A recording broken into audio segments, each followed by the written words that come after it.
The passage is about an American whaling ship called Dolphin, whose remains were found off the coast of Argentina, and the author saying how they are figuring out, or how they have figured out that these remains of the ship, in fact, are or indeed are the remains of the American whaling ship Dolphin. I'll quickly read through the passage, summarizing the main points, and then we'll look at the questions.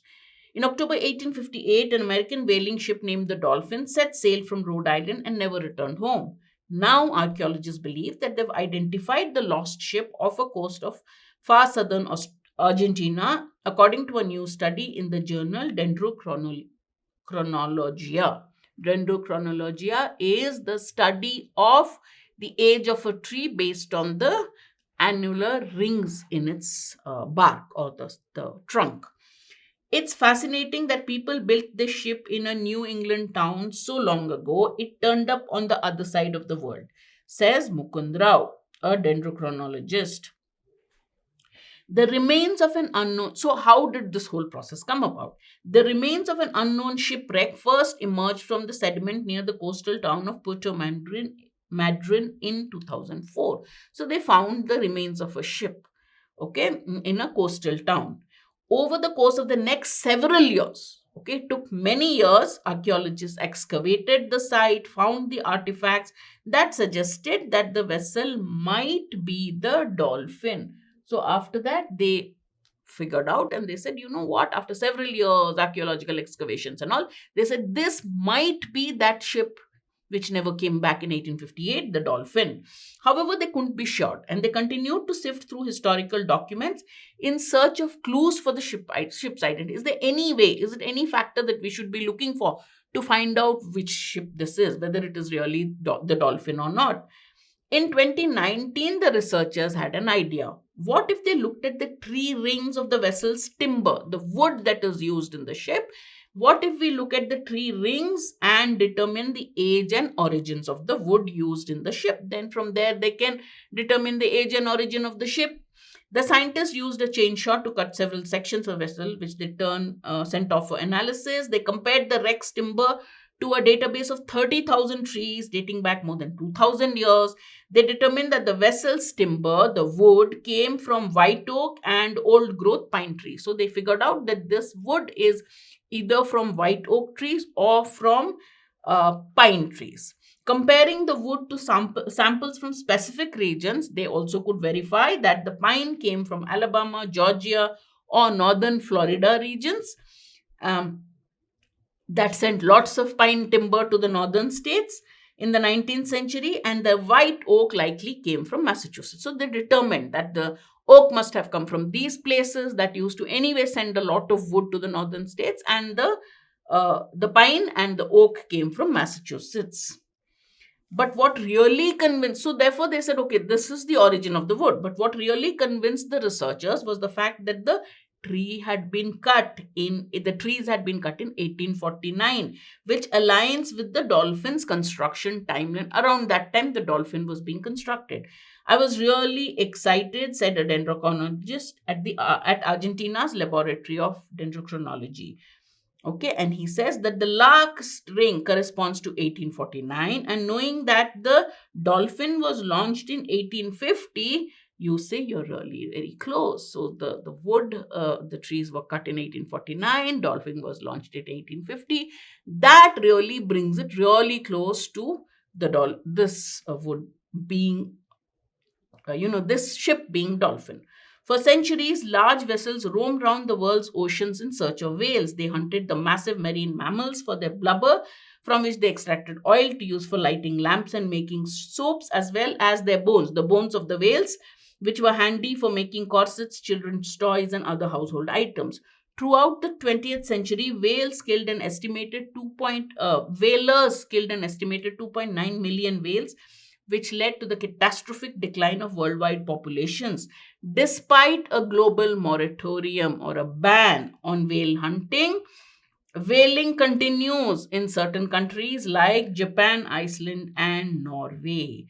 Throughout the 1850s, the 325-ton Dolphin roamed around the Atlantic and Indian Oceans, Venturing through the Azores and around the Horn of Africa, the ship set off what would be its last voyage in 1858. Based on letters and historical accounts, it likely crashed in Golfo Nuevo off the coast of Patagonia, the region that is now shared by Argentina and Chile. So they've used correspondence to figure out that this the last letter that was sent. Based on that, they said it must have crashed around this time, around the area Patagonia, which is now shared by Argentina and Chile. Despite this, the scientists cannot rule out the possibility that the sunken ship is some other American whaler, not necessarily the dolphin. It might be some other American whaler, because so many ships used to go and hunt for whales. They also are quick to point out. So, this is the people who are detracting the dendrochronology theory. They also are quick to point out that dendrochronological findings do not constitute definitive proof. It's not the last word, it's not the final element of proof that yes, this confirms beyond doubt. That's what is definitive. And they've not discovered more conclusive evidence. So, this is all the evidence they have. We need more conclusive, definitive evidence. Like the ship's bell, right? Ship's bell normally has the name or the name on the hull. So the bell, the hull, these are more definitive proof, more conclusive evidence of the ship's identity. It's highly likely that the vessel, however, this is the author's last word. However, it's likely, highly probable that the vessel is the Dolphin, and the researchers finally solved the decades old mystery. Why does the author of this passage think that the remains are most likely to be that of the dolphin? Remember, the author first gives uh, all clues, all evidence found by scientists, found by dendrochronologists, which suggests that the remains of the ship found off the coast of Argentina indeed are the dolphins. Then he mentions a few points mentioned by detractors who say this may not be that of the dolphin. At the end, he says, however, it is highly likely that these belong to the dolphin. So the author is asking why. Why does the author, the question is asking, why does the author of the passage think that? Why does he conclude? Okay. So what are the points that we believe he has supported the most, or what is one point which he has said, this brings us, this nails it? Which is that point? The author is a dendrochronologist. Has he anywhere called himself a dendrochronologist? So A is out. The proof given by the dendrochronologist is more plausible than that of the opposite camp.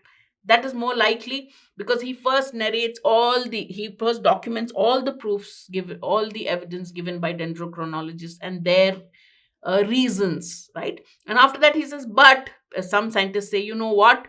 Many ships must have used the same timber, so it's not likely it's the dolphin. And we don't have evidence from the hull and the bell and all that. But the author says, however, you know what? This is most likely. So it is definitely, we can infer that he agrees with the first part. So the proof given by the dendrochronologist is more plausible than that of the opposite camp. So this is a very good answer. But let's look at C and D. Scientists have found loopholes in the findings of the dendrochronologist. That is about the scientists. But why does the author ignore these loopholes or push it aside and say, but you know what? I still feel that this belongs to the dolphin, right? So the question is not the scientist finding loophole. Did the author agree with those loopholes? He doesn't. It's very likely that the bell and the name of the hull may be found later. Well, that would only